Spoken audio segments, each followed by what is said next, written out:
Coach Darvin Ham at LeBron James, yan ang ating pag-uusapan. Final seconds. Bryant for the win. Bang! Hindi naman nagustuhan ni Coach Darvin Ham ang naging performance ng kanyang mga players. Ito ay matapos silang ma-out-rebound laban sa Orlando Magic sa kanilang naging pagkatalo kanina. Sa naging post-game interview kasi dito kay Coach Darvin Ham, ay natanong ito kung meron ba daw silang plano para sa issue ng kanilang rebounding. Sabi naman ni Coach Darvin Ham ay hindi na daw pinagpaplanohan pa ang pagkuha ng rebound. Ang kailangan nga daw kasi ay kunin ang bola at ganun nga lang daw kasimple. Lalo at wala nga daw si Coach Darvin Ham na maibibigay na plano para sa pagkuha ng rebounds ng kanyang mga players. At ito nga daw ang isa sa dapat na ma-improve ng kanilang kupunan. Yan nga mga idol ang mga sinabi ni Coach Darvin Ham na talaga namang disappointed. Paano ba naman ay walang pagnanais ang Lakers na makuha ang rebounds kanina?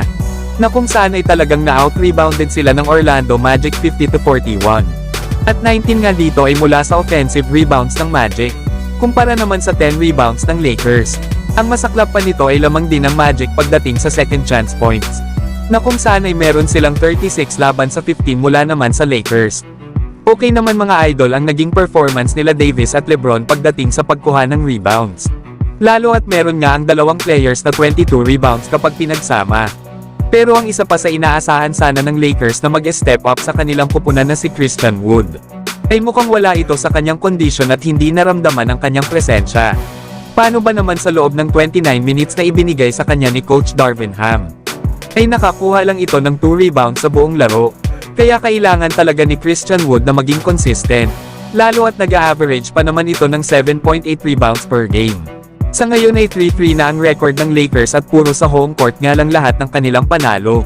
Na 0-3 nga sila pagdating sa mga road games. Tatlong sunod pa naman na maglalaro ang Lakers sa road games laban sa mga kupunan ng Miami Heat, Houston Rockets at Phoenix Suns. Samantalang hindi naman naiwasan ni LeBron na magsalita patungkol sa maagang pag-struggle ng kanilang kupunan. Matapos kasi na makuha ng kanilang kupunan ang pangatlong pagkatalo nila ngayong season, ay sinabi nga dito ni LeBron na dapat daw nilang subukan na malaman.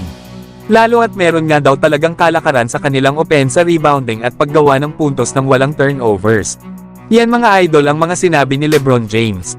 Lalo at wala silang naging sagot sa combined points nila Franz Wagner at Paolo Banchero na merong 51 points.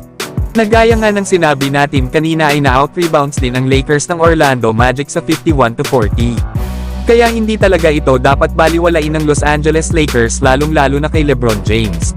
Na sinasabi nga ng karamihan na ito na ang huling pagkakataon para kay LeBron upang manalo ng championship. Alam naman natin na bigo ang Lakers na magawa ito last season nang masweep sila sa Western Conference Finals laban sa Denver Nuggets.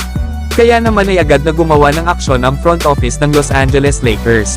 Kinuha nga ni Rob Pelinka ang mga players na alam niyang tutulong kana Davis at LeBron na muling manalo ng championship. Kaya naman ay pinag-sign ng Lakers sila Christian Wood, Gabe Vincent, Perrin Prince, Cam Reddish at Jackson Hayes. Na dito nga ay nagkaroon sila ng sapat na mga pyesa para mag-improve pa ang kanilang kupunan kumpara last season. Naandyan nga sila Christian Wood at Jackson Hayes na katuwang ni Anthony Davis para sa center position. Habang mas lumakas naman ang wing ng Lakers dahil kana Cam Reddish at Taurean Prince. Isama pa ang backup point guard na si Gabe Vincent, na malaking tulong nga ito para sa Lakers na bukod sa kanyang depensa at pagiging shooter, ay meron na din itong experience pagdating sa NBA Finals na galing nga ito sa Miami Heat bago ito lumipat ng Lakers. Okay naman mga idol ang mga bagong players ng Lakers pagdating sa kanilang mga kakayahan.